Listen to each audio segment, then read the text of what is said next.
Imagine ceci, le réveil sonne, mais au lieu de te lever avec force et détermination, tu l'éteins. Une fois, deux fois, jusqu'à ce que le temps te glisse entre les doigts. Chaque répétition est une petite défaite. Et tu ne le remarques peut-être pas, mais ces petites défaites s'accumulent. C'est ainsi que tu perds avant même de commencer. Maintenant, dis-moi, est-ce ainsi que tu veux vivre? En laissant ta vie en pilote automatique? Parce que chaque matin est une déclaration. Une opportunité brutale, sans filtre, pour décider qui diable tu vas être. Peu importe ce que tu as fait hier, peu importe combien de fois tu t'es laissé tomber. Aujourd'hui, le seul défi qui compte est devant toi. Et il n'y a que deux options, te lever ou abandonner. Le stoïcisme n'est pas une philosophie à contempler depuis le confort. C'est une putain d'invitation à la guerre. À la guerre contre ta paresse, tes excuses, tes peurs. Il ne s'agit pas de jolis mots ni de pensées heureuses, il s'agit d'action. Parce que si tu ne prends pas le contrôle, quelqu'un d'autre le fera. Et crois-moi, le monde est plein de personnes et de circonstances prêtes à décider pour toi. Mais cela n'a pas à être ton histoire. Aujourd'hui, je vais te montrer 9 leçons stoïciennes pour te sortir de la médiocrité. 9 principes qui, si tu les appliques, vont briser une fois pour toutes ce cycle d'inertie et de faiblesse. Ce ne sera pas facile, il n'y aura pas de raccourci, mais je te promets une chose, ça en vaudra la peine. 1. Réveille-toi comme si ta vie en dépendait. Chaque matin est un champ de bataille. Ton ennemi ne porte pas d'armure, il ne crie pas de menace. Il est silencieux, trompeur. Son nom est confort. Il t'enveloppe dans des draps chauds et te murmure à l'oreille que 5 minutes de plus ne feront pas la différence. Mais c'est le premier mensonge de la journée. Et si tu l'acceptes, tu as déjà perdu. Se réveiller n'est pas seulement ouvrir les yeux. C'est une déclaration de guerre. Chaque fois que tu éteins le réveil, tu ne fais pas seulement repousser le jour, tu repousses ta vie. Les stoïciens l'ont bien compris. Pour eux, chaque aube était un cadeau immérité, une occasion de montrer qui ils étaient.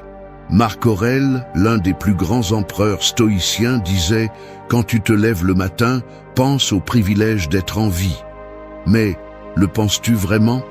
Ou laisses-tu la paresse prendre le contrôle? Chaque fois que tu choisis de rester au lit, tu choisis la reddition. Peu importe combien de promesses tu te fais la veille. La seule chose qui compte, c'est ce que tu fais quand le moment arrive.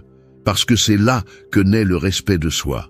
Se réveiller comme si ta vie en dépendait signifie comprendre que le temps est la seule ressource que tu ne récupéreras jamais. Et le plus dur dans tout ça, c'est que tu ne sais pas combien il t'en reste. Personne ne le sait. Chaque fois que tu décides de repousser, tu te voles toi-même.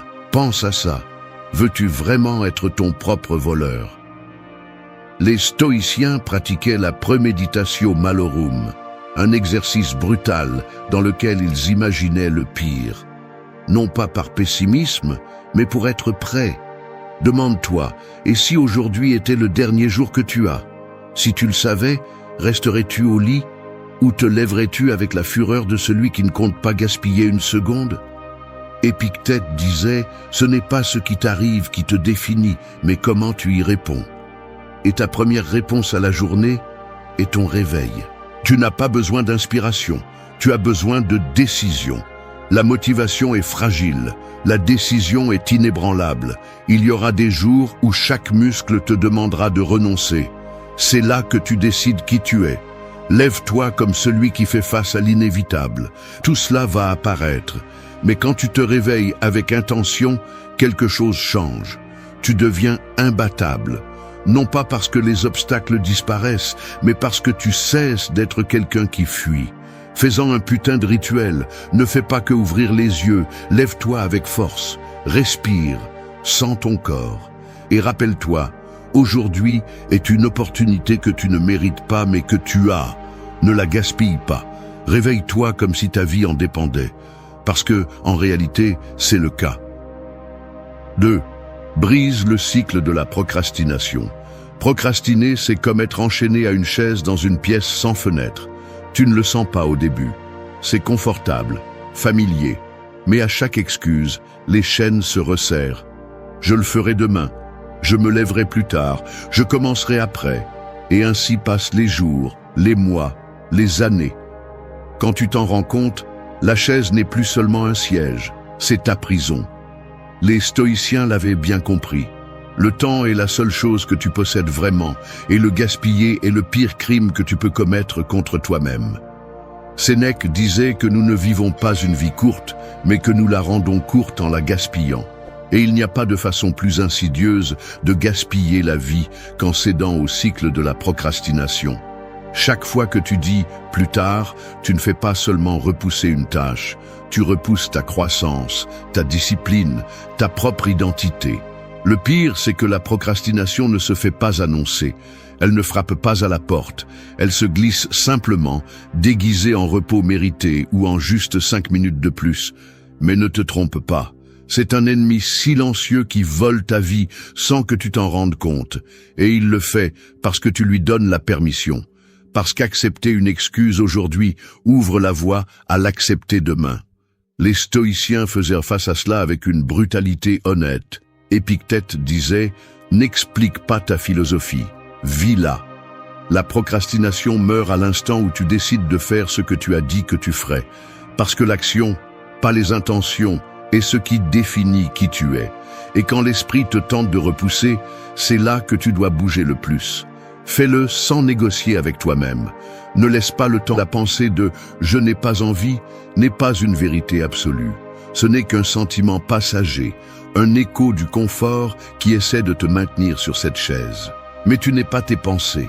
Tu es ce que tu fais avec elles. Quand l'alarme sonne et que ton esprit te murmure que 5 minutes de plus ne font pas de mal, souviens-toi de ceci. Chaque fois que tu cèdes, tu renforces l'habitude de capituler. Chaque fois que tu agis, tu renforces l'habitude de gagner. Le choix est à toi. Et non, il ne s'agit pas d'attendre de te sentir motivé. La motivation est comme une flamme faible, mais la discipline est un feu qui ne s'éteint pas. Les stoïciens ne faisaient pas confiance à leurs émotions, ils faisaient confiance à leurs principes. Aujourd'hui, chaque fois que tu ressens la tentation de procrastiner, fais le contraire. Lève-toi, bouge. Réponds à la journée par une action immédiate. N'attends pas que tout soit parfait, ça ne le sera pas. Mais ce que tu peux rendre parfait, c'est ta décision d'agir. Et avec chaque action, tu brises les chaînes, jusqu'à ce que la chaise cesse d'être ta prison et ne devienne rien de plus qu'un souvenir.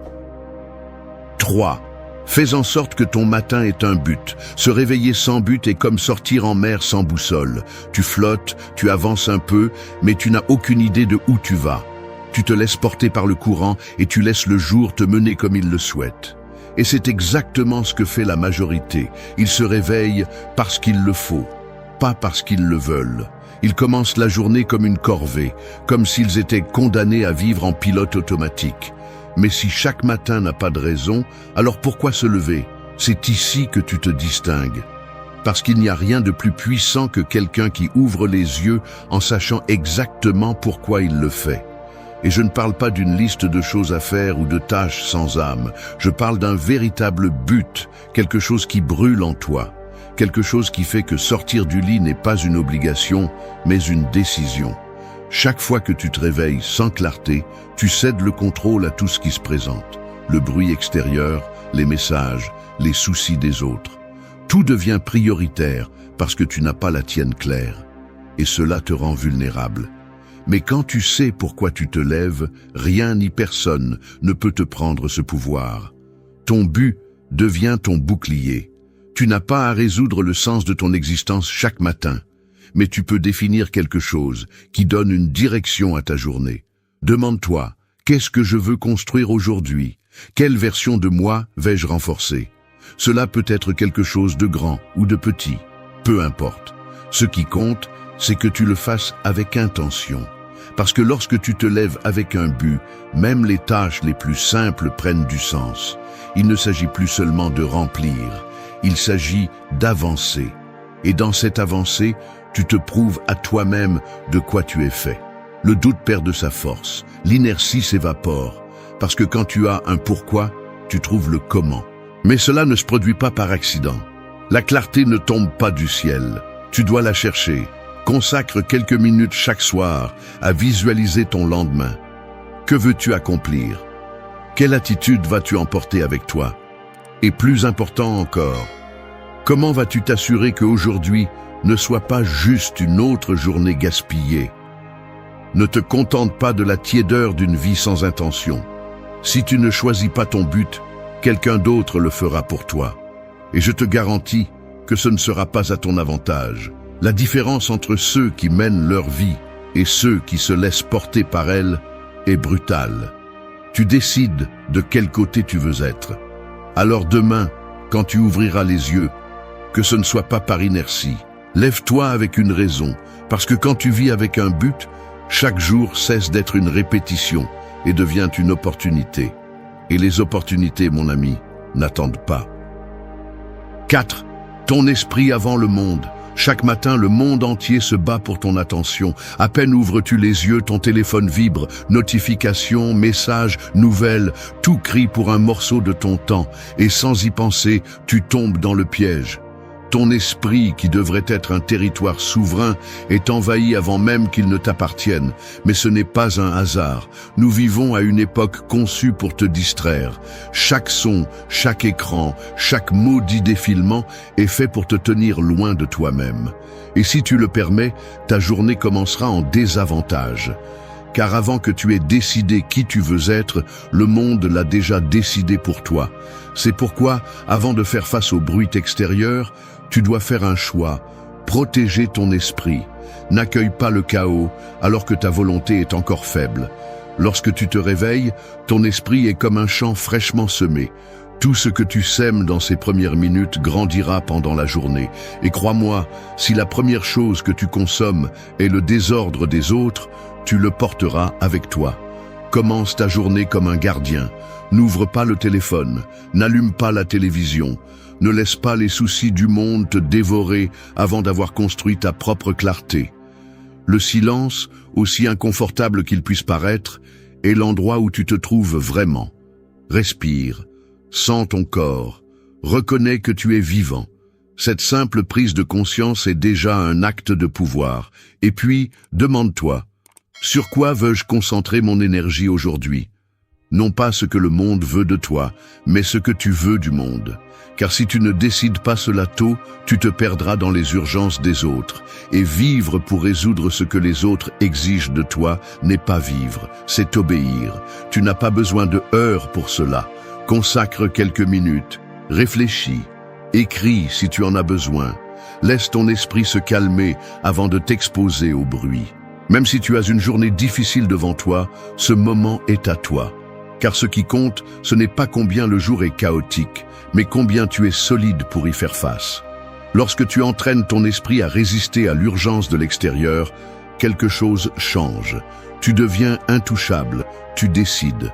Et cette capacité de décider, de garder ton esprit calme pendant que le monde brûle, est l'un des plus grands actes de pouvoir que tu peux exercer. Alors demain, lorsque la journée essaiera de t'envahir, ne te rends pas si facilement. Sois le maître de ta première pensée. Sois le maître de ta propre présence, car le monde continuera à crier, mais tu auras déjà décidé qui tu es. 5. Anticiper le chaos. Le chaos n'est pas une possibilité, c'est une certitude. L'inattendu va se produire, les plans vont échouer. La vie ne va pas te demander la permission de te lancer des obstacles. Mais c'est là que réside la différence entre ceux qui s'effondrent et ceux qui avancent, la préparation.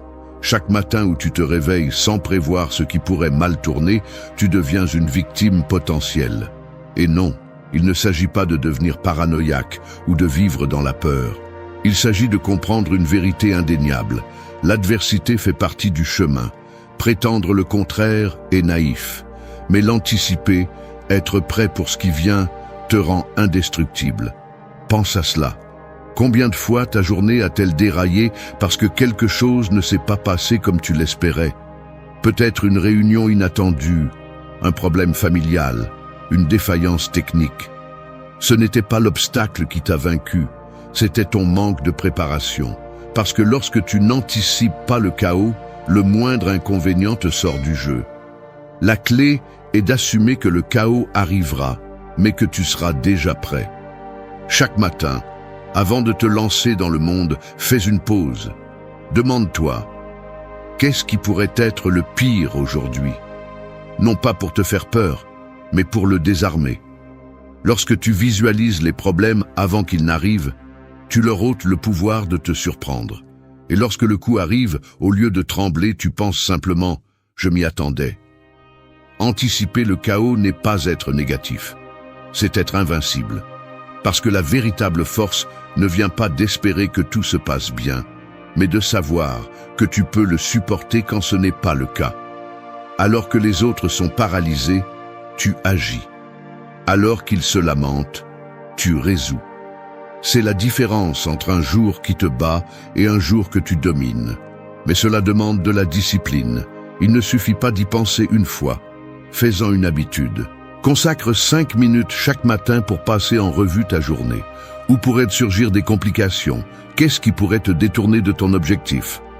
Même quelque chose d'aussi simple que d'anticiper le trafic, une conversation inconfortable ou un malentendu peut changer le cours de ta journée.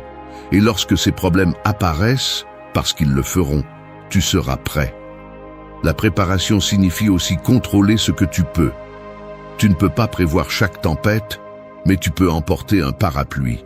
Lève-toi plus tôt si la journée s'annonce compliquée. Laisse de la place pour l'inattendu.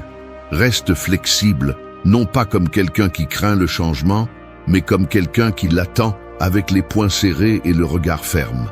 Parce qu'au final, ce qui détermine ta journée n'est pas ce qui se passe, mais comment tu réagis. Et celui qui est préparé ne se brise jamais. 6. Conquiers le désordre depuis ton lit. Ton environnement est le reflet de ton esprit. Tu regardes autour de toi et ce que tu vois te crie une vérité inconfortable. Le désordre extérieur n'existe que parce que tu l'as permis. Et ce chaos, aussi minime soit-il, s'infiltre dans ta pensée. Il te distrait, te submerge et te vole ta clarté. Mais tout commence en un seul endroit, ton lit. Cela peut sembler insignifiant, mais chaque matin, laisser son lit en désordre est comme abandonner une bataille avant de la commencer. C'est un message direct à ton cerveau que le désordre est acceptable, que l'inachevé est acceptable. Et si tu tolères ce niveau minimal de chaos, qu'est-ce qui t'empêche de faire la même chose pour le reste de la journée? Quand tu fais ton lit, ce n'est pas seulement une tâche ménagère, c'est un acte de contrôle.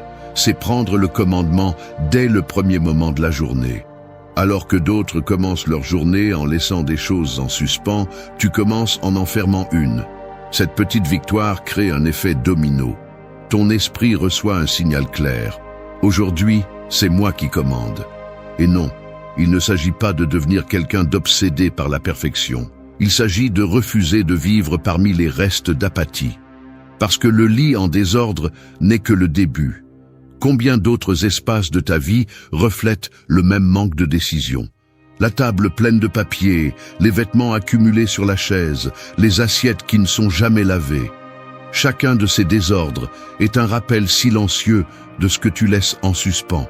C'est un poids que tu portes sans t'en rendre compte. Mais lorsque tu commences ta journée en conquérant le désordre, quelque chose change. Peu importe à quel point cela peut sembler petit, ce qui compte, c'est ce que cela représente. Dans cet acte de plier les draps et d'arranger les oreillers, tu te rappelles à toi-même que tu as le contrôle, que tu décides à quoi ressemble ton espace et, par extension, à quoi ressemble ta vie. De plus, cela t'enlève une excuse, parce que lorsque la journée se termine et que la fatigue tente de te renverser, la dernière chose que tu verras sera un espace en ordre, un petit refuge de discipline dans un monde chaotique, et cela compte. Parce que ce que tu vois façonne ce que tu ressens. Le désordre alimente le chaos mental, mais l'ordre renforce la tranquillité. Si tu ne peux pas maîtriser quelque chose d'aussi simple que ton propre lit, comment espères-tu affronter les défis plus grands qui t'attendent là-bas?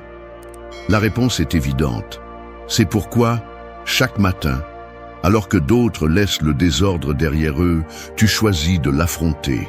Parce que celui qui triomphe dans les moments à ouvrir les yeux, il y a des gens qui sont debout qui marchent, qui parlent, mais qui dorment encore. Ils vivent en mode automatique, répétant des routines sans rien remettre en question, comme si chaque jour était une simple répétition du précédent. Ils respirent, mais ils ne vivent pas. Quand vous vous réveillez à l'intérieur, tout change. Ce n'est pas le monde qui se transforme, c'est vous. Vous cessez d'être un spectateur et vous devenez le protagoniste. Vous ne traversez plus la journée en attendant qu'elle passe. Vous l'affrontez, vous la façonnez, vous la revendiquez comme la vôtre. Mais se réveiller à l'intérieur ne se produit pas par accident. Personne ne va frapper à votre porte pour vous donner de la clarté. C'est vous qui devez le provoquer. Et la première étape est de vous poser des questions qui dérangent. Qu'est-ce que je fais de ma vie ? Pourquoi fais-je ce que je fais? Est-ce que j'avance ou est-ce que je survis simplement? La plupart des gens évitent ces questions parce qu'elles font mal, parce que les réponses ne sont pas toujours agréables. Mais savez-vous ce qui est pire? Vivre sans les poser. Chaque matin, avant de faire face au bruit extérieur, consacrez-vous emporter avant d'avoir mis de l'ordre dans votre esprit. Vous pensez peut-être que vous n'avez pas le temps. Mais la vérité est que vous l'avez, vous le donnez simplement sans vous en rendre compte. 5 minutes, 10, peu importe combien, mais faites-le. Fermez les yeux et écoutez votre propre respiration. Sentez l'air entrer et sortir. Cela semble simple, presque insignifiant, mais c'est tout le contraire. C'est le rappel le plus cru que vous êtes toujours là. Et qu'allez-vous faire de cela ? Cette question devrait vous brûler à l'intérieur chaque matin. Ne remplissez pas ce premier espace de la journée avec du bruit. Avant de vérifier votre téléphone, avant de vous soucier du travail ou des nouvelles, souciez-vous de vous. Demandez-vous, comment est-ce que je veux affronter cette journée? Pas comment vous devriez, pas ce que les autres attendent, mais comment vous voulez vraiment. Parce que chaque réponse définit le cours de votre journée. Se réveiller à l'intérieur signifie aussi rompre avec les histoires que vous vous racontez. Je ne suis pas assez, je ne peux pas le faire, il est trop tard pour moi. Ces voix sont confortables parce qu'elles vous maintiennent au même endroit. Mais le confort ne vous sauve pas. L'inconfort, le défi, c'est ce qui vous réveille. Et seul vous pouvez décider si vous continuerez à dormir avec ces mensonges ou si vous ouvrirez les yeux une fois pour toutes.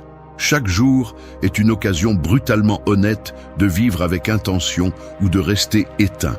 Le temps n'attendra pas. La journée ne s'arrêtera pas jusqu'à ce que vous soyez prêt. Se réveiller à l'intérieur signifie comprendre cela et agir malgré tout. Alors demain, quand vous ouvrirez les yeux, ne vous contentez pas d'exister. Respirez, posez des questions, écoutez et choisissez de vous réveiller. Parce que celui qui se réveille à l'intérieur vit vraiment. 8. Bouge comme si tu étais inarrêtable. Le corps a été fait pour bouger. Chaque muscle, chaque tendon, chaque articulation est une machine conçue pour l'action. Mais la plupart des gens le traitent comme s'il n'était qu'un fardeau qu'ils traînent d'un endroit à l'autre. Ils se lèvent tard, marchent avec lourdeur et passent la journée courbée devant des écrans, laissant leur énergie se faner. Puis, lorsque la fatigue les frappe, ils pensent que c'est normal. Mais ce n'est pas normal, c'est le prix de l'inaction. Bouge, pas seulement parce que faire de l'exercice est bon pour la santé. Fais-le parce qu'à chaque fois que tu bouges ton corps, tu envoies un message à ton esprit. Tu lui dis que tu n'es pas faible, que tu ne te laisseras pas écraser par la paresse. Ton corps et ton esprit sont connectés d'une manière que tu ne peux pas ignorer. Un corps rigide nourrit un esprit lent. Mais un corps en mouvement éveille des pensées plus agiles, des décisions plus claires, une volonté plus ferme. Et non, tu n'as pas besoin de courir des marathons ou de soulever des tonnes. Il s'agit de commencer. Sors du lit et étire-toi. Sens chaque muscle se réveiller. Écoute ton corps. Lève-toi avec force, pas avec résignation. Tu as mal? Parfait. La douleur n'est pas ton ennemi. C'est la preuve que tu es vivant. Quand tu bouges comme si tu étais inarrêtable, tu te reprogrammes. Tu cesses d'être quelqu'un qui se plaint de la fatigue et tu deviens quelqu'un qui la défie. Parce que chaque goutte de sueur est un rappel de ta capacité. Chaque répétition, chaque pas, Chaque battement de cœur accéléré est une déclaration que ton corps ne te contrôle pas. C'est toi qui commandes. Mais voici la clé. Ne négocie pas avec toi-même. L'esprit va chercher des excuses. Je suis trop fatigué. Je n'ai pas le temps aujourd'hui. Demain sera mieux. Tu sais ce que c'est? La voix du confort déguisée en préoccupation. La même voix qui veut te garder immobile. Mais tu n'es pas ton confort. Tu es ta décision. Fais du mouvement ton rituel. Si tu n'as que 10 minutes, utilise-les. Soulève des poids, fais des pompes, va marcher, saute, fais n'importe quoi qui défie ton corps. Et ne le fais pas en espérant te sentir motivé. Fais-le parce que tu peux. Parce qu'à chaque fois que tu choisis de bouger, tu choisis d'être quelqu'un qui ne renonce pas. Et voici ce qui est intéressant. Quand ton corps s'active, ton esprit le suit. La chimie change, l'adrénaline coule, la dopamine te récompense. Soudain, ce qui semblait difficile devient possible. Ce n'est pas de la magie, c'est de la biologie. Mais cela n'arrive que si tu décides de te lever et de bouger. Maintenant, fais attention. Ne confonds pas bouger avec fuir. Il y a ceux qui courent sans arrêt, non pas parce qu'ils sont inarrêtables, mais parce qu'ils ont peur de se confronter à eux-mêmes. Ils fuient l'inconfort, le silence, leurs propres pensées. Pas chaque impulsion. Que chaque mouvement soit un rappel de ta présence, de ton pouvoir. Et quand la fatigue apparaît, parce qu'elle apparaîtra, ne la maudis pas. Remercie-la. La fatigue est le signe que tu as fait ce que la plupart craignent de faire. Alors que d'autres se cachent derrière des excuses, tu continues d'avancer. Parce que bouger, comme si tu étais inarrêtable, ne signifie pas que tu ne ressens pas de fatigue. Cela signifie que tu décides d'avancer malgré elle. Tu n'as pas besoin de prouver quoi que ce soit à qui que ce soit. Tu n'as pas besoin de te comparer. Tu as juste besoin de te prouver à toi-même que tu es capable. Et tu le feras, jour après jour, parce qu'à chaque fois que tu choisis le mouvement plutôt que l'inaction, tu te transformes. Ton corps se renforce, ton esprit se durcit. Ta volonté devient quelque chose qui ne peut pas être brisé. Alors demain, quand le monde essaiera de t'enchaîner au confort, réponds par l'action. Ne réfléchis pas trop. N'attends pas le moment parfait. Bouge simplement. Lève-toi comme si chaque pas était une déclaration de victoire. Marche avec la conviction de quelqu'un qui ne s'arrête pas, parce que tu ne l'es pas. 9. Sors pour revendiquer ta lumière. La plupart des gens vivent comme si la lumière du jour n'était qu'une routine. Ils ouvrent les yeux, regardent le soleil sans le voir et continuent sans se poser de questions. Mais chaque aube est plus qu'un changement d'heure. C'est une opportunité brutale et directe. Le monde s'illumine et avec lui, tu devrais aussi le faire. Mais il ne suffit pas d'exister sous la lumière. Tu dois sortir pour la revendiquer. Parce qu'il y a deux façons de faire face à chaque jour. Tu peux te laisser emporter comme celui qui est jeté dans le courant sans résistance. Ou tu peux y entrer la tête haute, revendiquant chaque putain de seconde comme la tienne. Et la différence entre les deux chemins réside dans ta décision. La lumière n'attend pas les indécis. Elle attend ceux qui sont prêts à se battre pour elle. Revendiquer ta lumière signifie sortir dans le monde avec un but. Pas comme un spectateur, mais comme quelqu'un qui comprend que ce jour ne se répétera pas. Chaque rayon de soleil qui touche ta peau est un rappel que tu es toujours là. Et si tu es toujours là, tu as une responsabilité. Pas seulement respirer, pas seulement exister, mais vivre. Mais vivre vraiment exige que tu affrontes ce que les autres évitent. Cela signifie prendre des décisions, décider ce que tu veux, décider qui tu es. Et plus encore, décider qui tu ne vas pas être. Parce qu'à chaque fois que tu cèdes ta lumière, chaque fois que tu laisses l'opinion des autres ou la peur dicter ta direction, tu t'éteins un peu plus, jusqu'au jour où tu te réveilles et tu ne te reconnais même plus. Ne laisse pas cela t'arriver. Sors et revendique ce qui est à toi. La vie ne te donnera rien simplement parce que tu le désires, mais elle te donnera tout si tu l'exiges avec action. Et l'exiger ne signifie pas frapper aux portes et demander des opportunités. Cela signifie devenir l'opportunité. Faire tellement de bruit avec ton effort et ta conviction que le monde n'aura d'autre choix que de t'écouter. Peu importe la taille de ton objectif aujourd'hui, il peut s'agir d'affronter une conversation difficile, de prendre une décision que tu as reportée ou simplement de te lever avec la détermination de ne pas céder à la paresse. Chacun de ces actes est un pas vers ta lumière. Et si tu trébuches, si le jour te frappe, relève-toi. Parce que même la chute fait partie du processus. La seule véritable défaite est de ne pas se relever. Tu dois aussi comprendre quelque chose. La lumière n'est pas toujours douce.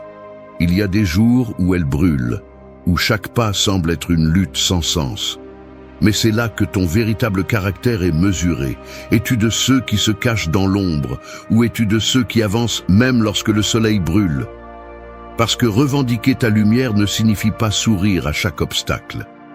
C'est les affronter avec les dents serrées et la conviction intacte. Et n'attends pas d'applaudissements. Tout le monde ne comprendra pas pourquoi tu te bats. Certains préféreront que tu restes dans l'obscurité, parce que ta lumière dérange ceux qui ne sont pas prêts à allumer la leur.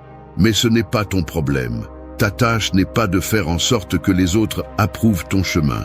Ta tâche est de le parcourir, avec ou sans compagnie, avec ou sans validation. Rappelle-toi cela chaque matin. Le jour où tu ne revendiques pas ta lumière est un jour que tu ne revivras jamais. Personne ne la gardera pour toi. Personne ne te la rendra. C'est maintenant ou jamais. Et peu importe combien d'erreurs tu as commises, combien de jours tu as gaspillé, tant que tu respires, l'opportunité reste la tienne. Alors quand tu sors de chez toi, fais-le comme si chaque pas était une déclaration. Regarde le soleil, non pas comme quelque chose qui existe simplement, mais comme quelque chose qui te défie de vivre à sa hauteur. Parce que la lumière n'appartient pas à ceux qui la regardent avec peur. Elle appartient à ceux qui osent la revendiquer. Aujourd'hui n'est pas un jour ordinaire. Aujourd'hui est le jour où tu décides. La médiocrité ou la croissance. La résignation ou l'action. L'obscurité ou la lumière. Et peu importe combien de fois tu as mal choisi dans le passé. Ce qui compte, c'est ce que tu vas faire maintenant. Dans la vie réelle, le respect ne se demande pas. Il s'impose par des actes, pas par des discours. Il y a des personnes qui poussent les limites des autres juste pour voir jusqu'où elles peuvent aller. Si jamais tu as ressenti comment quelqu'un franchit cette ligne invisible et que tu restes paralysé, te justifiant ou cherchant à adoucir le coup, tu sais exactement de quoi je parle. Le problème n'est pas seulement ce que l'autre fait, mais ce que tu permets par ta réaction. Chaque fois que tu expliques trop, que tu te justifies face à un manque de respect, tu remets le contrôle de la situation entre les mains de l'autre et le message est clair. Ta dignité est en jeu. Tu ne peux pas négocier ta valeur. À ce moment-là, la seule chose qui sépare ton bien-être de la manipulation des autres est ta capacité à tracer une limite froide et définitive. Je n'accepte pas qu'on me parle ainsi.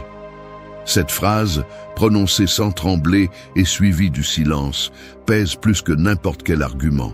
Le silence n'est pas vide, c'est une barrière, un mécanisme de défense qui laisse clairement entendre que ton respect n'est pas une monnaie d'échange.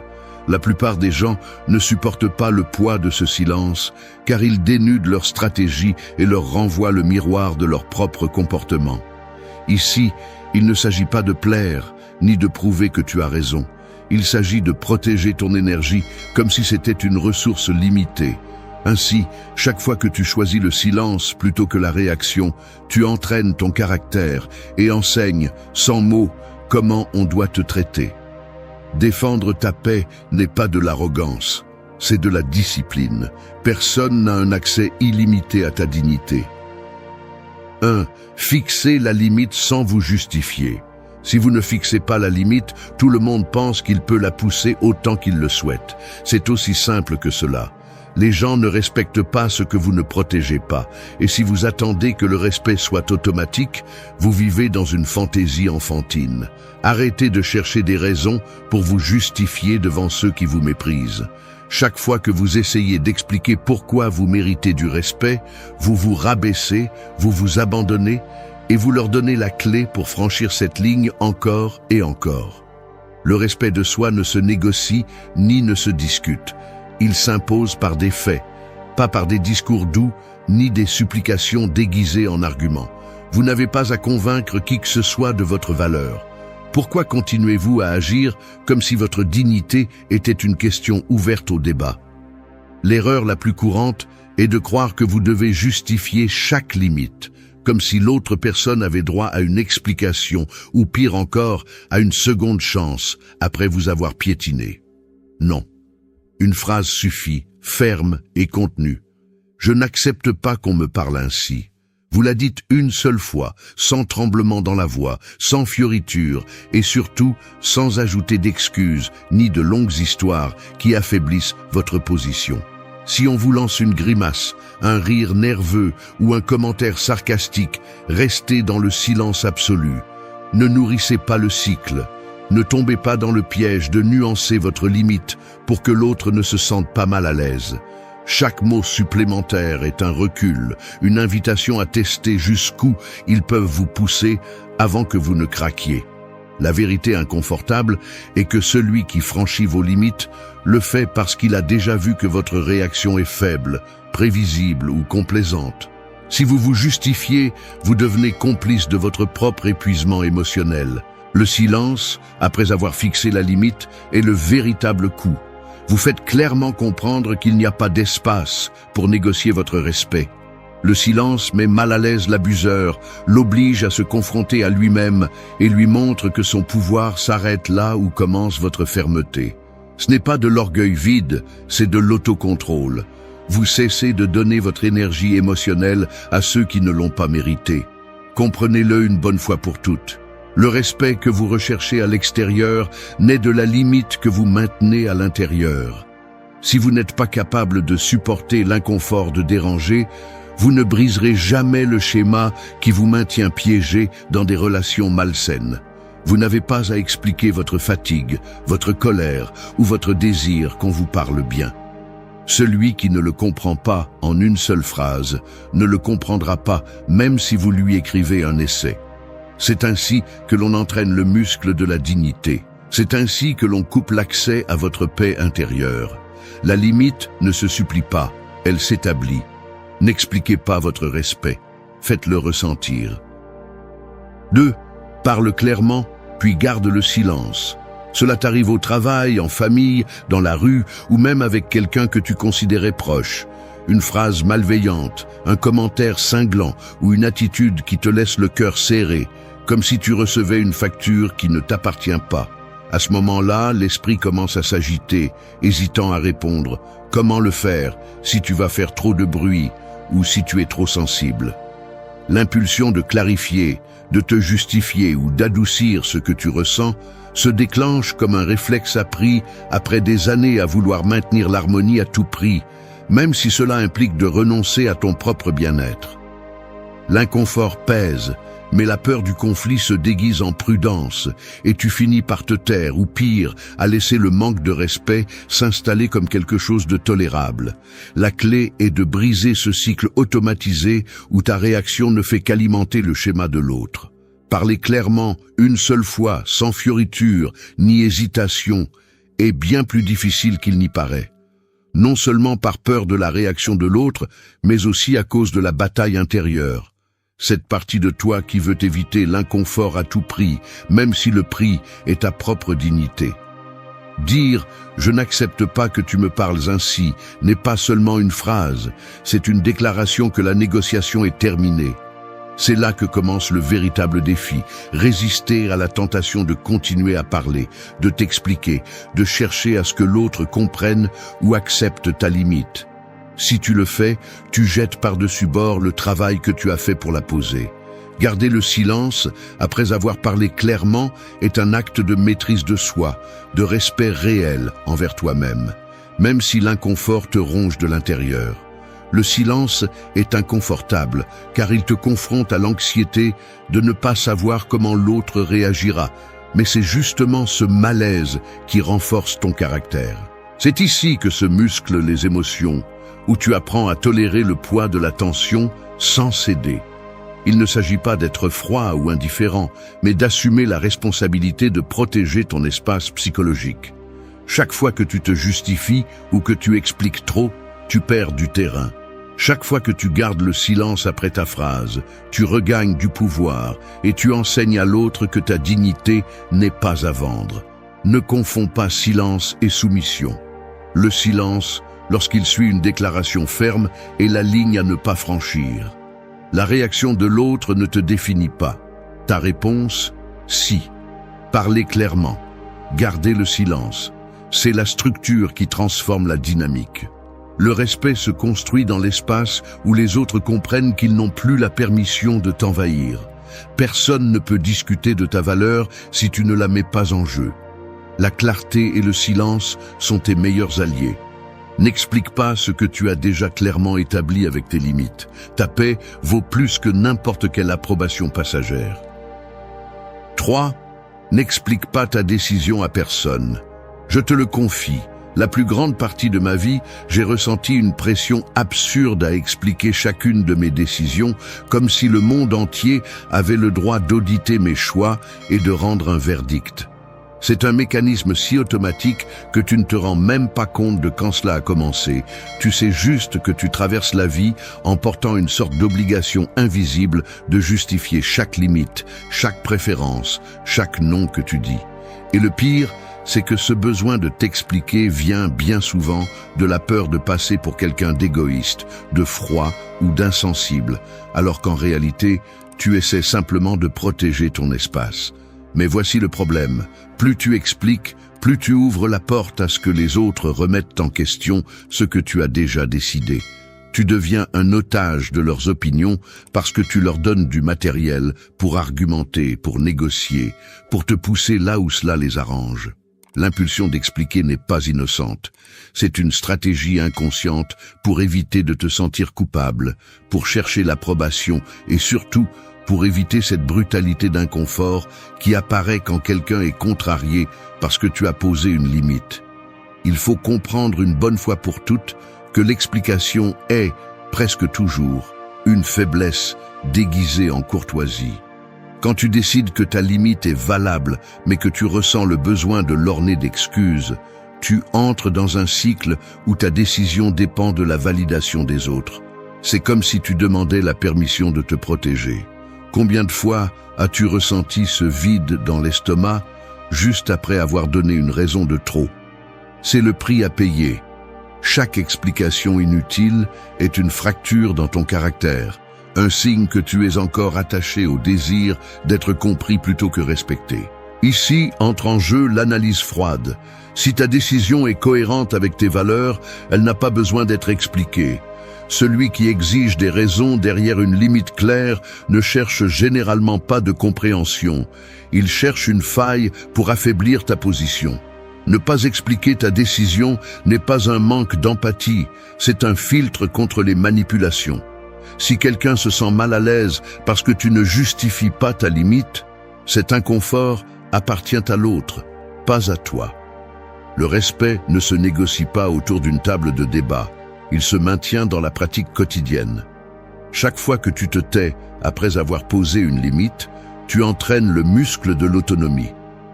Décider de ne pas expliquer est un acte de maturité émotionnelle.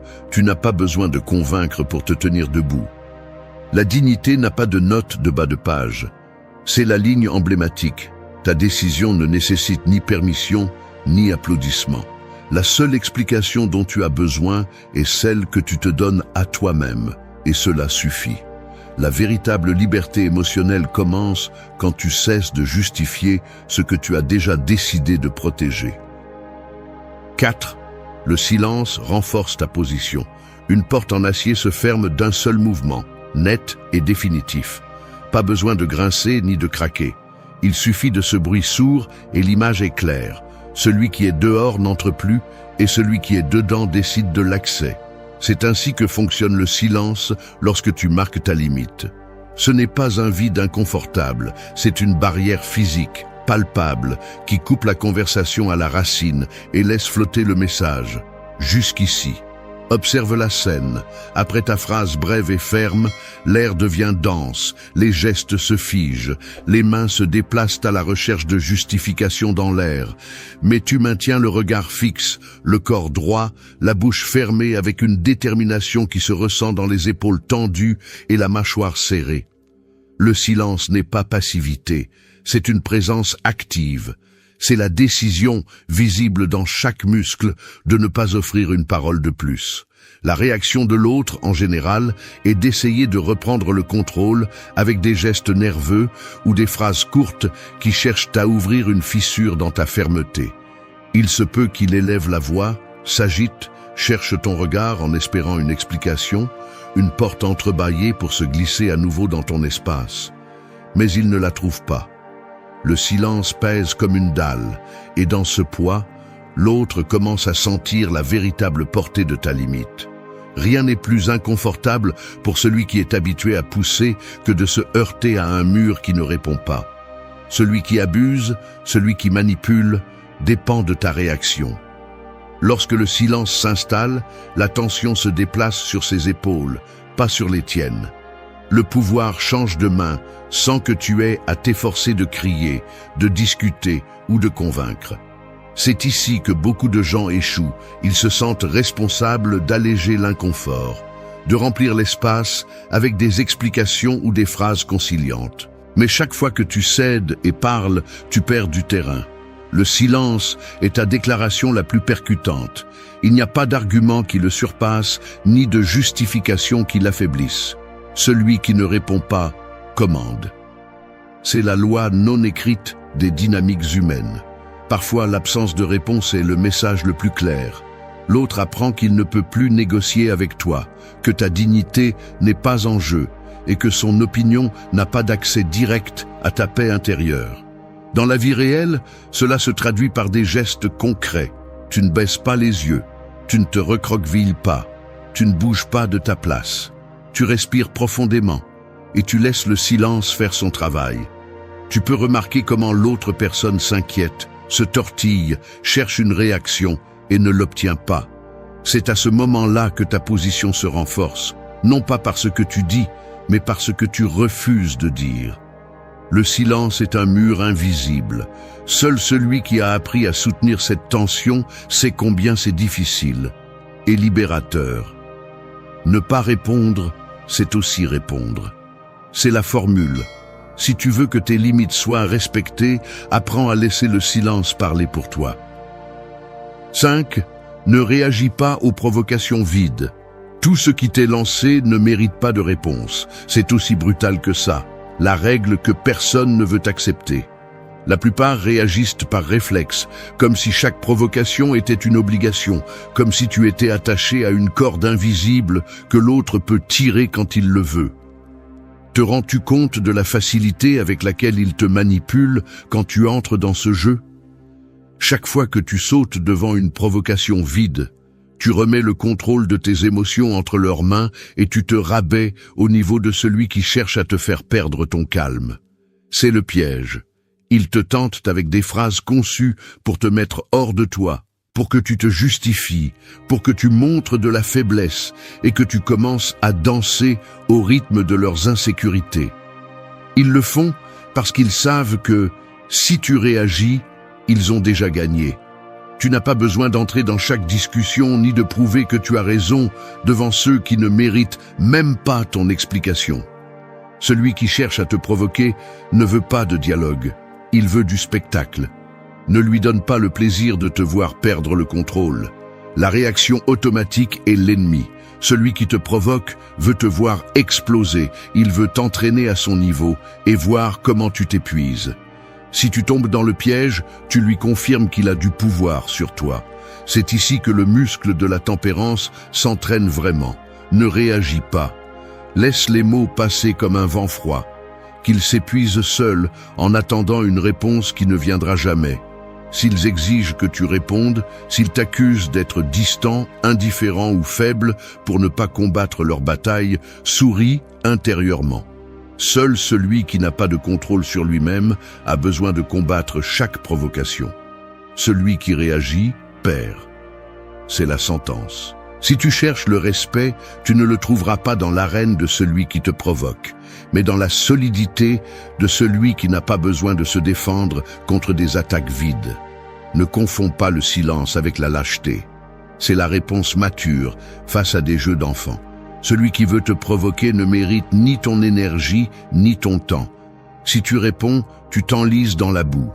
Si tu te tais, tu montres que son opinion ne pèse même pas un gramme dans ta balance. Le respect de soi se voit dans la capacité à choisir ses batailles, non dans l'urgence de prouver quelque chose à celui qui ne le mérite pas. Tu n'es pas une marionnette des émotions des autres. Si tu n'apprends pas à laisser passer la provocation, tu vivras tourmenté par l'opinion et le poison de ceux qui cherchent seulement à t'entraîner vers leur propre vide. La provocation est un hameçon, ne mords pas. Choisis ta paix avant ton ego. La réaction est un luxe que tu ne peux te permettre que lorsqu'elle est vraiment nécessaire. Le reste est un épuisement inutile. Celui qui ne réagit pas commande. 6. Protège ton énergie de la manipulation. La manipulation n'existe pas si tu ne donnes pas ton énergie. C'est aussi simple que brutal. Aucun manipulateur n'a de pouvoir réel sur toi tant que tu ne lui permets pas d'entrer dans ton espace mental. Tant que tu ne lui cèdes pas ton attention, ta réaction, ton besoin d'approbation. Le véritable piège ne réside pas dans ce qu'on te dit, mais dans ce que tu fais avec cela dans ta tête. L'épuisement commence lorsque tu ressens l'obligation de répondre, de corriger la distorsion, de te défendre contre des jugements qui ne te concernent même pas. C'est le mécanisme caché. Tu deviens le gardien de l'opinion des autres et néglige la vigilance sur tes propres états internes. Le résultat est une fuite lente d'énergie, une dette émotionnelle qui s'accumule pendant que tu essaies de rester à flot au milieu de dynamiques qui ne t'ont jamais bénéficié. Lorsque quelqu'un cherche à te manipuler, il ne vient pas discuter d'idées, il vient tester les limites de ce que tu es prêt à tolérer et mesurer ton besoin d'être accepté. Si tu entres dans ce jeu, tu perds 2 fois. D'abord, parce que tu t'épuises dans une bataille que tu ne peux pas gagner. Ensuite, parce que tu renforces l'idée que ta valeur dépend de la réaction que tu génères chez l'autre. La peur de mal paraître, d'être vu comme dur ou distant, te fait baisser la garde et offrir des explications, alors qu'en réalité, tu devrais renforcer le filtre qui protège ton énergie. La manipulation ne commence jamais à l'extérieur. Elle surgit toujours de la fracture interne qui te pousse à mettre la validation des autres au-dessus de ta tranquillité. Il suffit que quelqu'un insinue que tu es égoïste, froid ou peu compréhensif, et immédiatement, tu actives le mécanisme de défense. Tu expliques, tu justifies, tu adoucis ta position même si cela implique de te trahir. Le véritable travail consiste à identifier ce reflet, cet élan automatique de vouloir prouver que tu es une bonne personne, même devant ceux qui n'ont pas d'intérêt réel à te comprendre. L'énergie émotionnelle n'est pas illimitée. Chaque fois que tu la donnes dans des scénarios de manipulation, il te reste moins pour ce qui compte vraiment. Tes projets, tes relations saines, ta paix mentale. Il faut apprendre à supporter l'inconfort de ne pas plaire, de laisser l'autre se sentir mal à l'aise avec ta limite, d'accepter que tout le monde ne va pas te comprendre ni t'approuver. Tout ne mérite pas de réponse, ni ton énergie n'est d'accès libre. C'est le mot d'ordre. La protection de ton énergie commence au moment où tu choisis dans quelle bataille tu investis ton temps et ton attention. Laisser passer la provocation. Ne pas te laisser entraîner par le chantage émotionnel et rester ferme dans ta décision, même si on t'accuse d'être insensible, est un signe de maturité et non de froideur. L'autocontrôle s'entraîne chaque fois que tu priorises ton bien-être sur la compulsion d'expliquer ou de convaincre. Si tu veux que tes limites soient respectées, tu dois commencer par respecter toi-même la valeur de ton énergie. Ce n'est pas de l'égoïsme, c'est une responsabilité émotionnelle. Celui qui prend soin de lui envoie le message le plus clair. Mon énergie n'est pas une monnaie d'échange. Protège-toi d'abord. Ensuite, le monde comprend comment te traiter. 7. Le calme désarme le manque de respect. Tu es dans la file d'attente de la banque, un matin comme les autres, et quelqu'un derrière toi élève la voix de manière inutile, lançant un commentaire sarcastique sur la lenteur du service, s'adressant à toi comme si tu étais responsable du rythme du monde. L'inconfort est presque physique. Tu sens la pression dans la nuque, l'envie de répondre, de te défendre ou de rendre le sarcasme. Mais c'est ici que la mécanique interne des interactions humaines entre en jeu. Celui qui perd son calme perd le contrôle de la situation.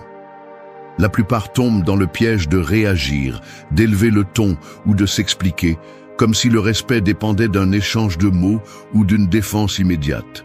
Ce que presque personne ne voit, c'est que la véritable force réside dans le fait de maintenir son calme, car le calme n'est pas de la passivité.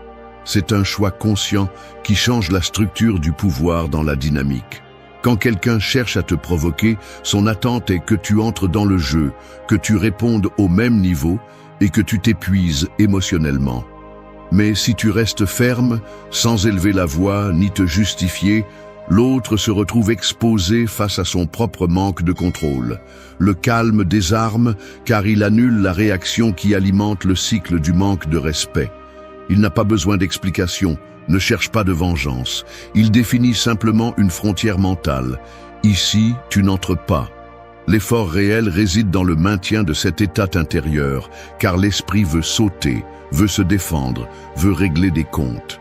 Mais si tu t'observes une seconde avant de parler, si tu choisis le calme comme posture, tu coupes l'accès à ton énergie et laisses l'autre porter l'inconfort qu'il a voulu te provoquer. Le respect de soi se perçoit dans l'assurance. Le manque de réaction est le signe le plus clair que personne ne peut te traîner sur son terrain si tu ne le permets pas. Le calme n'est pas de l'indifférence, c'est la plus grande expression d'un autocontrôle stratégique. Il te permet d'analyser la situation, de voir les mécanismes qui opèrent et de décider où investir ton énergie. Celui qui répond avec sérénité laisse l'autre sans armes. Car il n'y a rien de plus frustrant pour celui qui cherche à te blesser que de se retrouver face à un mur impassible. Le calme n'est pas une faiblesse, c'est une autorité intérieure. Ici se voit le véritable entraînement émotionnel. Tu ne permets pas qu'on te vole ton centre, tu ne laisses pas l'environnement décider de ta réaction. Le calme, soutenu sous pression, transforme l'interaction. Il rend obsolète la provocation et redirige le poids du moment vers celui qui a tenté de te déstabiliser. Ainsi, tu transformes chaque attaque en un rappel que le contrôle demeure là où tu décides. Le calme désarme l'irrespectueux car il l'affronte à son propre vide et te rend le contrôle de ton énergie. Il n'y a pas de respect sans autocontrôle. C'est la ligne invisible qui définit qui commande dans chaque interaction. 8. Ton respect n'est pas négociable.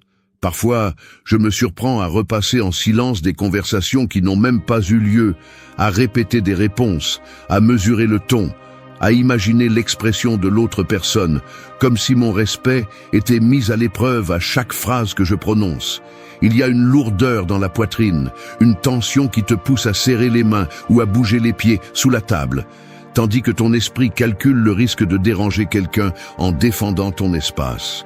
Tu sens comment le corps réagit, le regard se durcit, la mâchoire se contracte, et pourtant la voix intérieure hésite, se demandant si tu ne vas pas trop loin. Dans ces secondes, le temps semble s'étirer, et le simple fait de soutenir le regard sans baisser la tête devient un petit défi physique. Il y a une sorte de poids invisible, comme si chaque limite que tu poses coûtait de l'énergie vitale. Mais tu sais que céder serait encore plus coûteux. C'est ainsi que dans la réalité, on ressent le moment où tu décides que ton respect n'est pas négociable. Dans la vie quotidienne, cela se traduit par des gestes simples mais chargés d'intention. Une réunion de travail où quelqu'un essaie de minimiser tes idées avec une blague blessante, le silence qui s'installe après ta phrase ferme, les regards échangés et le léger tremblement dans les mains de celui qui s'attendait à te voir reculer. Ces secondes sont décisives. La tentation d'adoucir ta position, de rire pour alléger l'atmosphère ou d'ajouter une explication frappe fort. Mais tu tiens bon. Tu sens comment l'énergie change de place. L'autre, habitué à ce que tu cèdes, se retrouve maintenant face à un mur qu'il n'attendait pas. L'atmosphère se refroidit. Les mots flottent dans l'air sans trouver où atterrir. C'est le coup exact de ne pas négocier ton respect, soutenir l'inconfort, résister à l'envie de le remplir d'excuses et laisser la limite devenir un fait concret. Celui qui n'a jamais entraîné ce muscle confond fermeté et dureté. Mais la réalité est que protéger ton respect ne te rend pas cruel, cela te rend clair. Chaque fois que tu choisis de ne pas négocier, le corps apprend, l'esprit se renforce et ta présence devient plus solide. Il ne s'agit pas de hausser la voix ni de s'imposer par la force. Il suffit de maintenir la phrase et le silence, même si les battements de cœur résonnent dans les oreilles. Voici la scène. Un échange de regards, une posture droite, l'air lourd d'une décision qui ne s'explique ni ne se discute. Le respect ne se mendie jamais. C'est un filtre. Ceux qui le comprennent restent, ceux qui ne le comprennent pas s'auto-excluent. Quand ta limite est inébranlable, le message est simple. Tu en es là, et il n'y a pas d'invitation à franchir. Apprendre à supporter le poids de cette décision est ce qui, peu à peu, te libère du besoin de plaire ou de convaincre. Celui qui ne négocie pas son respect ne perd jamais.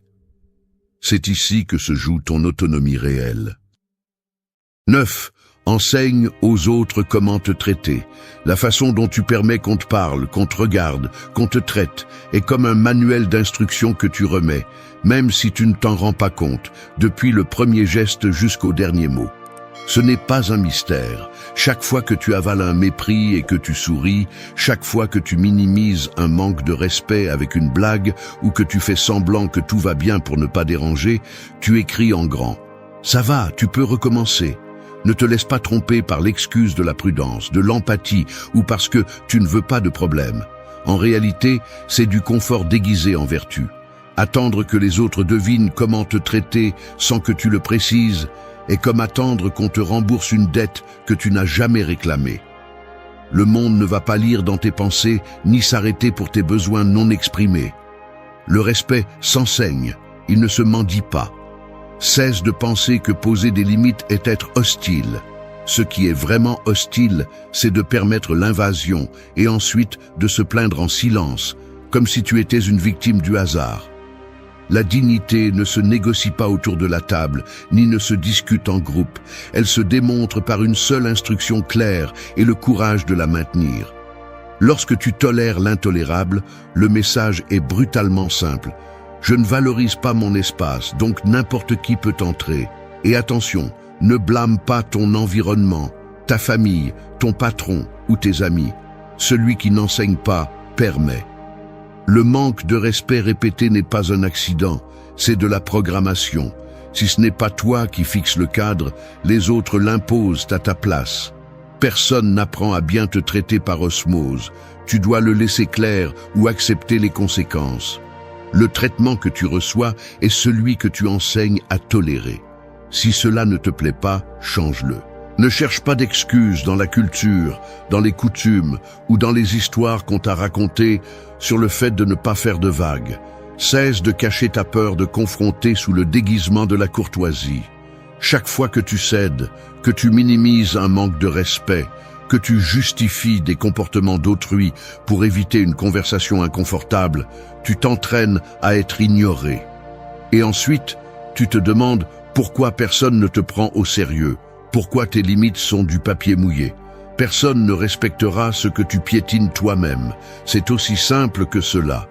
Tu n'es pas une victime, tu es le maître de ce que tu permets. Si tu n'enseignes pas par des faits comment tu veux être traité, tu te condamnes à être spectateur de ta propre vie. Enseigner comment tu veux être traité n'est pas de l'arrogance, c'est une survie émotionnelle. Tu n'as pas besoin de crier ni d'imposer la peur. Il te suffit de laisser l'instruction sur la table et de ne pas la déplacer, même si l'inconfort pèse. Le respect n'est ni automatique ni immédiat. Il s'entraîne, se renforce et surtout se défend.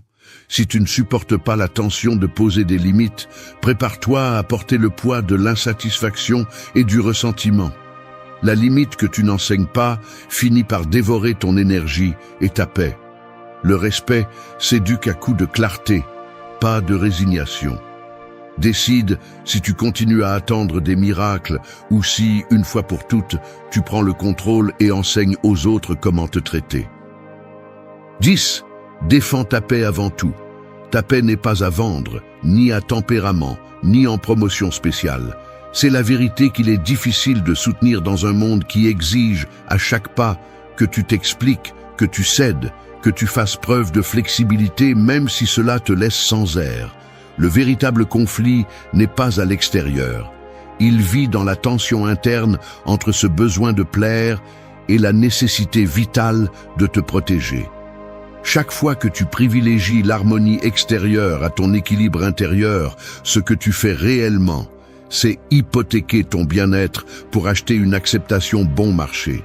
L'esprit, entraîné pendant des années à éviter le rejet, fabrique des excuses. Ce n'est pas si grave.